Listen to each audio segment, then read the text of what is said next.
Mari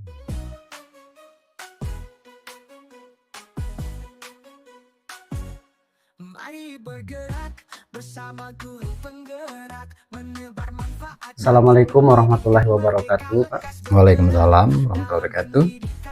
Baik Pak, di sini adapun tujuan saya wawancarai Bapak selaku Kepala SMA Negeri 1 Ulumusi. Kami ini ada tugas dari pendidikan guru penggerak, Pak. Ya. Apakah Bapak ada waktu untuk saya wawancari, Pak? Ya, insya Allah siap. Silakan. Apa yang mau ditanyakan? Oke, terima kasih Pak atas waktunya, atas kesediaannya. Begini Pak, langsung saja dengan pertanyaan yang pertama, Pak. Selama ini bagaimana Bapak dapat mengidentifikasi kasus-kasus yang merupakan dilema etika ataupun rujukan moral, Pak? Ya, baik. Dalam mengidentifikasi permasalahan ada dua yang terjadi, yaitu rujukan moral dan dilema etika, di mana saya pahami adalah bahwa bujukan moral atau benar versus salah adalah sebuah situasi yang terjadi di mana seseorang dihadapkan pada situasi benar atau salah. Dalam mengambil sebuah keputusan, dalam dilema etika atau benar versus salah, Iya, maksud saya benar versus benar adalah sebuah situasi yang terjadi di mana seseorang dihadapkan pada situasi keduanya benar, iya. namun bertentangan dalam mengambil sebuah keputusan. Itu kira-kira. Oh begitu Pak ya. Ya, Jadi ada paradigma yang Bapak pahami dalam melakukan namanya itu suatu keputusan begitu. ya, Pak? betul. Oke Pak, untuk pertanyaan berikutnya, selama ini bagaimana Bapak menjalankan keputusan atau pengambilan keputusan di sekolah, terutama untuk kasus-kasus di mana ada dua kepentingan yang sama-sama benar atau sama-sama mengandung nilai kebajikan, Pak? Sebagai pimpinan, ketika dihadapkan dalam situasi mengambil keputusan tentunya kita harus mengidentifikasi terlebih dulu masalahnya. Apakah kasus tersebut berada di bujukan moral atau di dilema etika.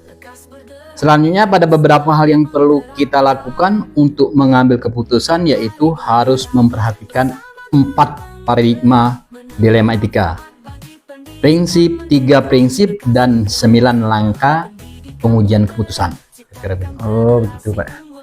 Jadi Bapak dalam mengambil keputusan itu yang pertama tadi mengidentifikasi masalah, yang kedua itu melihat apakah ini masalah bujukan moral atau dilema etika. Yang berikutnya tadi Bapak memperhatikan prinsip. Ada 3 prinsip tadi Pak, dan ada 9 langkah pengujian keputusan. Oh jadi seperti itu begitu Pak ya? Ya, betul. Oke Pak, untuk pertanyaan berikutnya Pak, langkah-langkah atau prosedur seperti apa yang biasa Bapak lakukan dalam memimpin di sekolah? Yang pertama yang saya lakukan adalah dengan mengidentifikasi masalah Iya Pak. yang ada, kemudian saya mengenali nilai apa yang bertentangan dalam situasi ini. Setelah itu saya menentukan siapa yang terlibat. Dalam hal ini seringkali saya melibatkan dewan guru Ya. untuk mengumpulkan fakta. Kemudian saya akan melakukan pengujian benar, salah, melaksanakan 3 prinsip resolusi, mencari kemungkinan penyelesaian atau opsi trilema. Selanjutnya saya akan membuat keputusan, kemudian merefleksikannya. Itu kira-kira. Kira-kira begitu. Baik Pak. Jadi ada langkah-langkah yang Bapak lakukan itu, pertama tadi mengidentifikasi, setelah itu nilai-nilai apa yang ada di situ, mencari fakta. Ya, betul. Setelah itu melibatkan Guru. rekan-rekan guru. Begitu, Pak. Oke. Untuk pertanyaan berikutnya Pak, hal-hal apa saja yang selama ini Bapak anggap efektif dalam mengambil keputusan pada kasus-kasus dilema etika di sekolah yang Bapak pimpin? Ketika kita berhadapan dengan dilema etika, hal yang cukup efektif dalam pengambilan keputusan pada kasus dilematika adalah menggunakan 3 prinsip resolusi, yaitu berpikir berbasis hasil akhir, berorientasi pada aturan yang benar, dan mengutamakan rasa peduli. Nah, itu. Kemudian yang memperhatikan dampak jangka panjang juga merupakan hal yang efektif. Selain itu juga sering kali saya melakukan diskusi dengan para guru atau dewan guru, pemangku kepentingan di sekolah, atau yang disebut dengan stakeholder lah, menyelesaikan sebuah kasus atau permasalahan yang timbul, kira-kira. Oke. Jadi Bapak dalam hal-hal yang efektif itu tadi menggunakan 3 prinsip resolusi, yang berpikir berbasis hasil akhir, berorientasi pada aturan yang benar, dan mengutamakan rasa peduli, begitu Pak ya? Ya, betul. Oke. Untuk pertanyaan berikutnya Pak, hal-hal apa saja yang selama ini merupakan tantangan dan pengambilan keputusan pada kasus-kasus dilema etika di mana sekolah Bapak pimpin? Menurut saya, dilema etika adalah permasalahan yang memang agak sulit untuk diputuskan karena menyangkut hal yang sama benar. Itu adalah tantangannya. Namun saya kembalikan lagi pada nilai-nilai yang saya pegang teguh dan aturan yang berlaku. Kita tidak lupa kepedulian terhadap sesama juga harus saya pertimbangkan. Itu kira-kira. Oke, baik Pak. Jadi tadi Bapak berpegang teguh kepada nilai-nilai yang sama-sama benar, yang sama-sama benar dan aturan yang berlaku, Pak, di kita. Ya, berlaku di sekolah Bapak. Untuk pertanyaan berikutnya Pak, apakah Bapak memiliki tata kala atau jadwal tertentu dalam menyelesaikan kasus dilema etika? Apakah ada Bapak langsung menyelesaikan di tempat atau memiliki jadwal tertentu menyelesaikan permasalahan yang ada di sekolah Bapak? Tergantung seberapa mendesaknya kasus tersebut.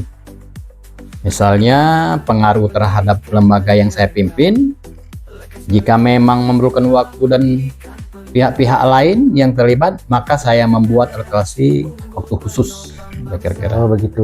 Jadi menentukan masalahnya dulu, begitu Pak ya? Ya betul. Jadi melihat suatu masalahnya, ketika misalkan bisa diselesaikan saat itu Bapak selesaikan. Itu juga ketika membutuhkan waktu tertentu, ya kita jadwalkan waktu khusus. Dijadwalkan dengan waktu khusus, begitu Pak ya? Ya betul. Untuk pertanyaan berikutnya Pak, adakah seseorang atau faktor-faktor apa yang selama ini mempermudah Bapak dalam mengambil keputusan dalam kasus-kasus dilema etika di sekolah Bapak? Sebagai kepala sekolah, saya harus mampu membuat suatu keputusan dengan berdasarkan nilai-nilai kebajikan yang saya pahami, namun melibatkan seluruh dewan guru atau pihak-pihak yang terkait, bukan hanya hal yang salah selama ini itu untuk perbaikan siswa-siswa dan lembaga. Jadi seperti itu Pak ya? Ya betul. Jadi selain berdasarkan nilai-nilai kebajikan, Bapak juga berkolaborasi dengan rekan-rekan guru dan hal-hal yang terkait, begitu Pak ya? Demi kebaikan siswa maupun lembaga sekolah kita ini. Kira-kira begitu. Begitu Pak ya. Oke Pak, ini sudah hampir ke pertanyaan berikutnya, pertanyaan terakhir, begitu Pak. Dari semua hal yang telah disampaikan tadi Pak, pembelajaran apa yang dapat Bapak petik dari pengalaman Bapak mengambil keputusan dilema etika? Ya, pertama nilai-nilai kebajikan dalam diri, prinsip pengambilan keputusan, paradigma berpikir, dan langkah-langkah pengambilan keputusan menjadi dasar pengambilan keputusan yang bertanggung jawab. Kira-kira begitu. Jadi nilai-nilai yang diambil itu Pak, nilai kebajikan dalam diri, prinsip-prinsip, begitu Pak ya? Keputusan, paradigma berpikir, dan bertanggung jawab, begitu Pak ya? Kira-kira begitu. Oke Pak, terima kasih atas waktunya yang bersedia saya wawancarai Pak. Ya, sekali lagi sama-sama. Saya terima kasih atas pertemuan pada hari ini Pak. Ya, semoga kegiatan selanjutnya jadi lancar. Oh ya, terima kasih Pak atas dukungannya. Saya akhiri. Assalamualaikum warahmatullahi wabarakatuh. Waalaikumsalam warahmatullahi wabarakatuh. Assalamualaikum warahmatullahi wabarakatuh. Waalaikumsalam warahmatullahi wabarakatuh. Begini Pak Nasir, tujuan saya menemui Bapak. Saya ini ada tugas dari guru pendidikan guru penggerak Pak, Ya. Yaitu untuk mewawancarai Bapak selaku pimpinan SMA Negeri 1 Sikap Dalam Pak ya. Pada kesempatan ini apakah Bapak ada waktu Pak? Sudah tentu ada. Oh, ada. Terima kasih Pak atas waktu dan kesediaannya untuk saya wawancarai Pak. Oke Pak, langsung saja di pertanyaan pertama Pak. Selama ini bagaimana Bapak mengidentifikasi kasus-kasus yang merupakan dilema etika, bujukan moral di sekolah Bapak? Di dalam mengatasi atau mencari suatu permasalahan di SMA Negeri 1 Sikap Dalam, ya, Pak. tentu ada beberapa hal. Permasalahan ada dua hal, yaitu permasalahan bujukan moral dan dilema etika, di mana yang saya pahami adalah bahwa bujukan moral atau benar dan salah, ya. versus salah adalah sebuah situasi yang terjadi di mana seorang dihadapkan dengan dilema yang sulit untuk menentukan suatu keputusan. Oh iya Pak. Setelah itu Pak? Setelah itu kami harus mencari permasalahannya, Ya. dan mengalami atau pertentangan itu harus, dan akhirnya mengambil sebuah keputusan. Oh iya, baik. Jadi ketika Bapak mengidentifikasi kasus-kasus yang merupakan dilema etika, bujukan moral di sekolah Bapak tadi memahami hal-hal yang berkaitan dengan moral atau etika tadi Pak ya, Betul. benar atau salah tadi. Oke Pak, untuk pertanyaan berikutnya Pak, selama ini bagaimana Bapak menjalankan keputusan pengambilan di sekolah Bapak, terutama untuk kasus-kasus di mana ada dua kepentingan yang sama, benar atau sama mengandung nilai kebajikan Pak?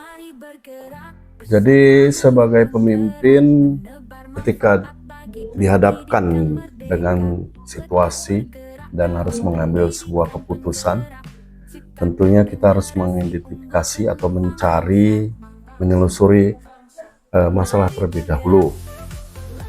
Apakah kasus tersebut berada di bujukan moral atau dilema etika? Dan selanjutnya ada beberapa hal yang perlu kita lakukan. Iya. Untuk mengambil keputusan itu kita harus memperhatikan empat paradigma dilema etika atau 3 prinsip, 9 langkah pengajuan keputusan. Oh iya. Jadi langkah-langkah pertama tadi Pak, Bapak itu mengidentifikasi dulu permasalahannya, gitu Pak ya. Apakah kasus ini berada di bujukan moral atau dilema etika? Betul, selanjutnya Bapak tadi melakukan 3 prinsip begitu Pak ya, dan 9 langkah pengujian keputusan. Oke Pak. Untuk pertanyaan berikutnya Pak, langkah-langkah atau prosedur seperti apa yang biasa Bapak lakukan selama pemimpin di sekolah Pak? Yang pertama yang saya lakukan adalah dengan mengidentifikasi permasalahan yang ada. Iya Pak. Kemudian saya mengenali nilai apa yang bertentangan dalam situasi ini. Setelah itu saya menentukan siapa yang terlibat dalam hal ini juga. Seringkali saya melibatkan guru untuk mengumpulkan fakta ataupun mencari data. Kemudian saya akan melakukan pengujian benar atau salah untuk melaksanakan 3 prinsip yang ataupun 3 prinsip resolusi. Oh iya. Mencari kemungkinan penyelesaian atau opsi trilema. Selanjutnya saya membuat keputusan, kemudian merefleksikannya. Oh, iya. Baik sekali langkah-langkah yang Bapak lakukan. Yang pertama tadi mengidentifikasi permasalahan, menentukan siapa yang terlibat, gitu, Pak ya, mengumpulkan fakta-fakta yang akurat. Setelah itu Bapak juga melaksanakan 3 prinsip resolusi. Setelah itu merefleksikan hasil dari keputusan tadi, ya Pak ya.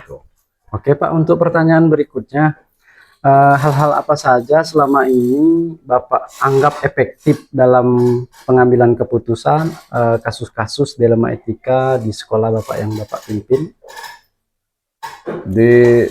Ketika kita berhadapan dengan permasalahan ataupun tentu dilema kan dalam mengambil keputusan, jadi yang pertama dilema etika, hal yang cukup efektif cukup baik dalam pengambilan keputusan pada kasus dilema etika adalah menggunakan 3 prinsip, ya, 3 prinsip resolusi, yaitu berpikir berbasis hasil akhir, berorientasi pada aturan yang benar, dan mengutamakan rasa peduli. Ya. Kemudian juga memperhatikan dampak jangka panjang dan juga dengan para guru dan pemangku kepentingan di sekolah untuk menyelesaikan sebuah kasus atau permasalahan. Juga tentu pemangku daripada sekolah itu diantaranya mungkin dengan komite dengan staf-staf yang lain. Oke Pak, itu dari tadi Bapak menggunakan 3 prinsip, berpikir atau berbasis hasil akhir, berorientasi, dan tadi melibatkan stakeholder begitu Pak ya, yang ada di sekolah Bapak seperti rekan guru, komite. Setelah itu Bapak itu berpikir juga mengambil keputusan itu menggunakan yang jangka panjang. Ya. Oke. Untuk pertanyaan berikutnya Pak, hal-hal apa saja yang selama ini merupakan tantangan Bapak dalam pengambilan keputusan pada kasus-kasus dilema etika di sekolah Bapak yang Bapak pimpin? Jadi dilema etika ini adalah permasalahan yang memang agak sulit kan, untuk diputuskan karena menyangkut hal yang sama-sama benar. Ya. Itu adalah tantangan. Namun saya kembalikan lagi pada nilai-nilai yang saya pegang teguh dan aturan yang berlaku, serta tidak lupa kepedulian terhadap sesama, juga harus selalu mempertimbangkan segala sesuatu. Oke, jadi tadi merupakan tantangan tadi Pak. Dilema etika tadi adalah permasalahan-permasalahan yang benar versus benar. Ya. Jadi pandangan Bapak untuk menguatkan Bapak itu, Bapak berpegang teguh kepada nilai-nilai serta teguh pada aturan Pak ya. Yang juga tentu aturan yang berlaku di sekolah. Berikutnya Pak, apakah Bapak memiliki takalah atau jadwal tertentu dalam menyelesaikan kasus dilema etika? Apakah langsung menyelesaikan di tempat atau memilih jadwal tertentu untuk menuntaskan kasus-kasus yang ada di sekolah Bapak? Dalam hal ini sudah barang tentu tergantung seberapa mendesaknya dan seberapa besarnya pengaruh terhadap lembaga yang saya pimpin. Jika memang memerlukan waktu dan pihak-pihak lain yang terlibat, maka saya membuat alokasi waktu khusus atau merencanakan, membuat rencana apa-apa yang harus dilaksanakan.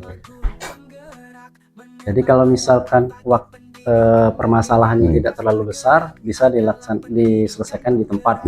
Ya. Kalau misalkan permasalahannya besar, membutuhkan waktu, menggunakan waktu khusus Pak ya. Mungkin melibatkan komite dan rekan pihak yang terkait. Ya. Oke Pak, untuk pertanyaan berikutnya, adakah seseorang atau faktor-faktor yang selama ini mempermudah atau membantu Bapak dalam mengambil keputusan dalam kasus-kasus dilema etika yang ada di sekolah Bapak? Sebagai seorang kepala sekolah sudah barang tentu harus mampu membuat keputusan dengan berdasarkan nilai-nilai kebijakan, Iya Pak. ya, kebijakan yang sudah barang tentu yang saya pahami. Iya Pak. Namun sudah barang tentu juga melibatkan dewan guru, ya kan, Iya. atau pihak terkait yang juga bukan hal yang salah, Iya. selama hal itu baik untuk siswa dan lembaga ataupun sekolahan. Oh, iya. Jadi ada seseorang atau faktor tadi dewan guru dan stakeholder yang ada di sekolah yang dapat membantu selama ada permasalahan di sekolah. Ya. Oke Pak, sudah sampai pertanyaan terakhir nih. Untuk pertanyaan terakhir, dari semua hal yang telah disampaikan Bapak tadi, pembelajaran apa yang dapat Bapak petik dari pengalaman-pengalaman Bapak mengambil keputusan dilema etika di sekolah Bapak yang Bapak pimpin? Dalam hal ini juga sudah tentu mendapatkan nilai-nilai kebajikan dalam diri. Iya Pak. Kemudian menumbuhkan prinsip dalam pengambilan keputusan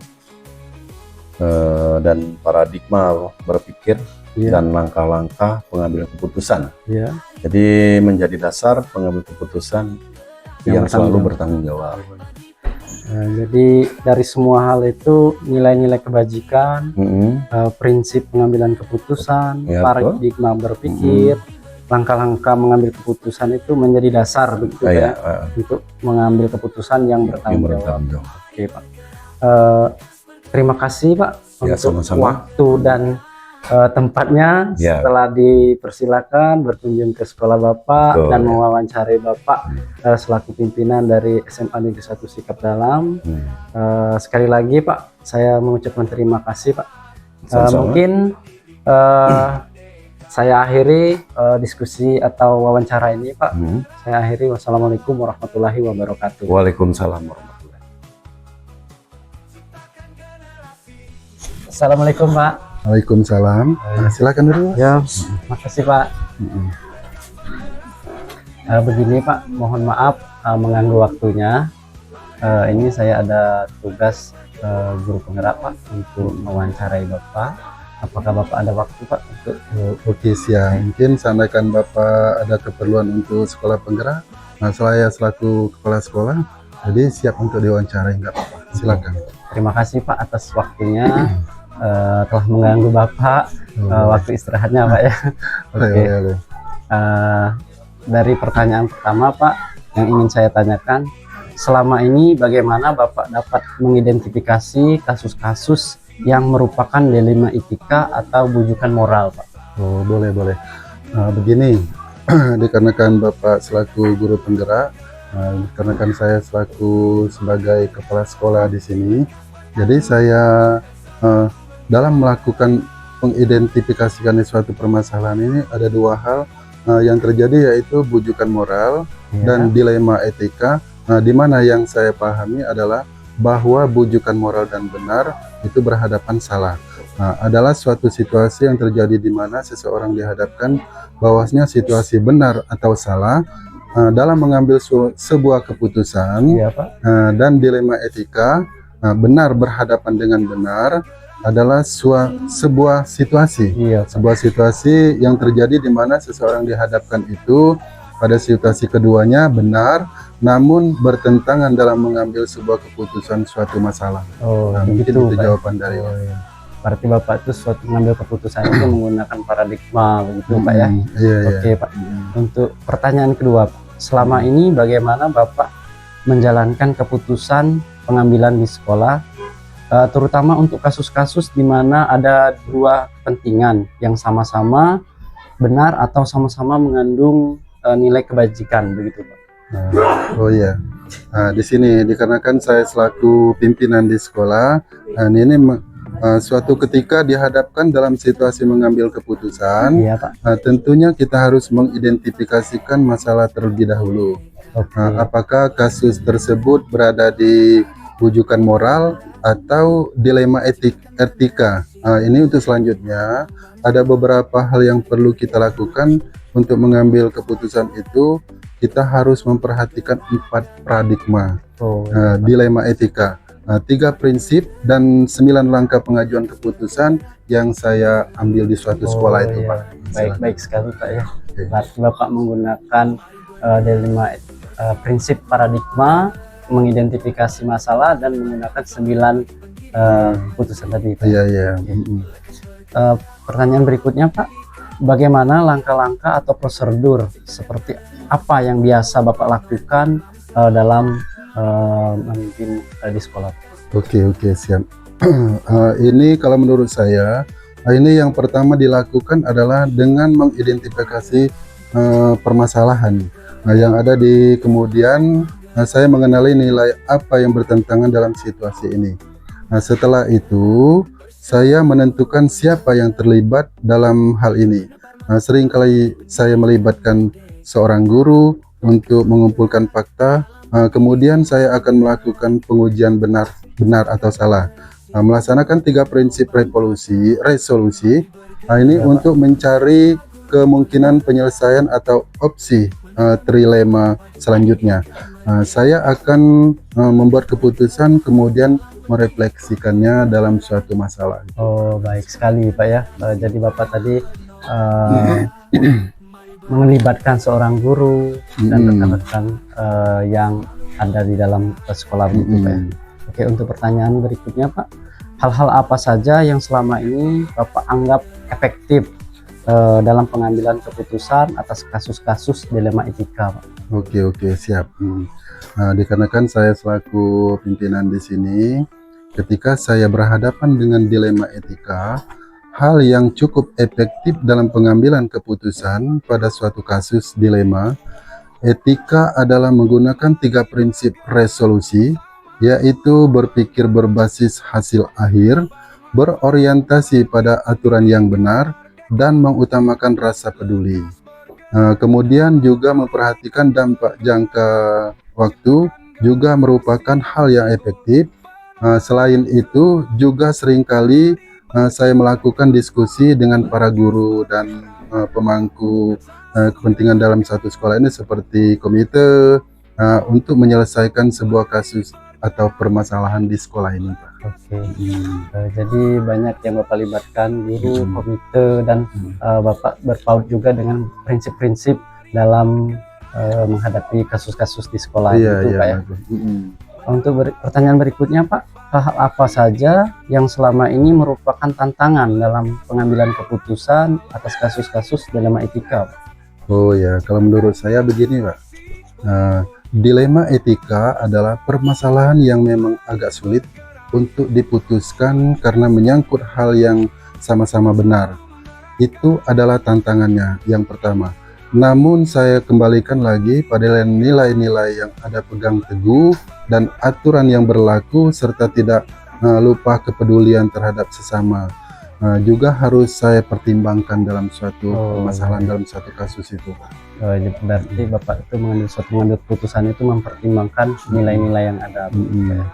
Oke, untuk pertanyaan berikutnya Pak, apakah Bapak memiliki tatakan atau jadwal tertentu dalam menyelesaikan kasus dilema etika di sekolah? Apakah langsung menyelesaikan di tempat atau memiliki jadwal untuk menyelesaikannya mungkin di akhir atau hari esoknya atau bagaimana?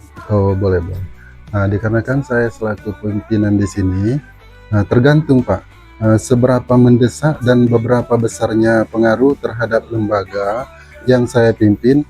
Jika memang memerlukan waktu dan pihak-pihak lain yang terlibat, maka saya membuat alokasi waktu khusus. Dalam satu khusus itu mungkin ditentukan hari kapan atau minggu depan atau bulan depan. Oh iya begitu Pak. Jadi tergantung dengan permasalahannya Pak. Jika itu harus membutuhkan orang banyak, mungkin membutuhkan jadwal begitu. Jadwal khusus. Ya, jadwal khusus. Oke Pak. Untuk pertanyaan berikutnya Pak, adakah seseorang atau faktor-faktor yang selama ini mempermudah Bapak dalam membantu Bapak mengambil keputusan dalam kasus-kasus dilema etika? Oke, siap. Saya selaku sebagai kepala sekolah, seseorang kepala sekolah tentunya saya harus mampu membuat keputusan dengan berdasarkan nilai-nilai kebajikan yang saya pahami.